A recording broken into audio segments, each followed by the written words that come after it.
Hi friends, ചോറിനും ചപ്പാത്തിക്കുമൊക്കെ പറ്റിയ നല്ലൊരു അടിപൊളി വഴുതനക്കറിയുടെ റെസിപ്പി ആയിട്ടാണ് ഞാനിന്ന് വന്നിട്ടുള്ളത്. അതിനായി ഞാനിവിടെ 3 വഴുതന മുറിച്ച് വെച്ചിട്ടുണ്ട്. ഒരു 2 സവാളയും അതുപോലെ ചെറുതാക്കി മുറിച്ച് വെച്ചിട്ടുണ്ട്. ഒരു ചെറിയ കഷ്ണം പുളി കുറച്ച് വെള്ളം ഒഴിച്ചൊന്ന് നമുക്ക് കുതിരാനായി മാറ്റി വയ്ക്കാം. ആവശ്യത്തിന് മല്ലിച്ചപ്പ്, കറിവേപ്പില, കുറച്ച് ഇഞ്ചി, വെളുത്തുള്ളി ചതച്ചത്, ഉണക്കൽ മുളക് എന്നിവ എടുത്തു വെച്ചിട്ടുണ്ട്. ഒരു പാത്രം അടുപ്പത്ത് വെച്ച് ചൂടാക്കി അതിലേക്ക് നമുക്ക് ഓയിൽ ചേർത്ത് കൊടുക്കാം. ഓയിൽ ഒന്ന് ചൂടായി വരുന്ന സമയത്ത് നമുക്ക് കടുവും ഉലുവയും ചേർത്തൊന്ന് പൊട്ടിച്ചെടുക്കാം. അതിലേക്ക് ഒരു 3-4 ഗ്രാമ്പൂവും 2-3 വറ്റൽമുളകും കുറച്ച് കറിവേപ്പിലയും ചതച്ച് വെച്ചിരിക്കുന്ന ഇഞ്ചി വെളുത്തുള്ളിയും ചേർത്ത് അതിന് പച്ചമണം മാറുന്നത് വരെ ഒന്ന് വഴറ്റിയെടുക്കാം. ശേഷം നമ്മൾ മാറ്റി വെച്ചിരിക്കുന്ന സവാളയും ആവശ്യത്തിന് ഉപ്പും ചേർത്ത് നന്നായി ഒന്ന് വഴറ്റിയെടുക്കാം. ഈ സവാള നന്നായി വഴണ്ട് വന്നതിന് ശേഷം നമുക്ക് ആവശ്യത്തിനുള്ള പൊടികൾ ചേർത്ത് കൊടുക്കാം. പൊടികൾ ചേർക്കുന്നതിന് മുമ്പ് നമുക്കൊന്ന് തീ കുറച്ച് വെച്ചതിന് ശേഷം ചേർത്ത് കൊടുക്കാം.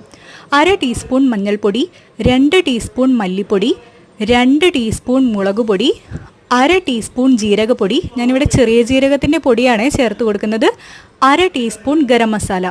ഇത്രയും ചേർത്തതിന് ശേഷം നമുക്ക് ഇത് നന്നായി വഴറ്റിയെടുക്കാം. ഈ പൊടികളുടെ പച്ചമണം പൂർണ്ണമായി മാറുന്നത് വരെ വഴറ്റിയെടുക്കണം.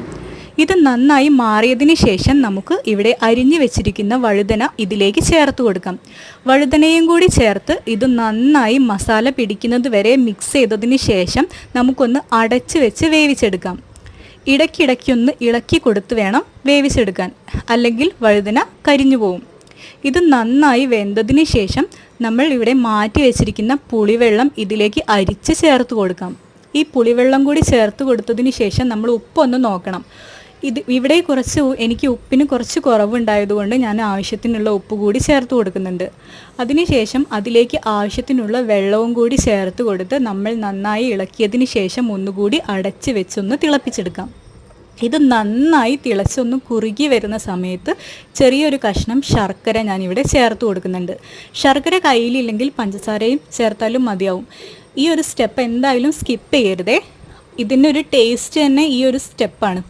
നല്ല ടേസ്റ്റി ആയിട്ടുള്ള കറിയാണിത്. ലാസ്റ്റ് നമുക്ക് മല്ലിച്ചപ്പും കറിവേപ്പിലയും ഒന്ന് തൂവി സൈഡാക്കി മാറ്റി വയ്ക്കാം.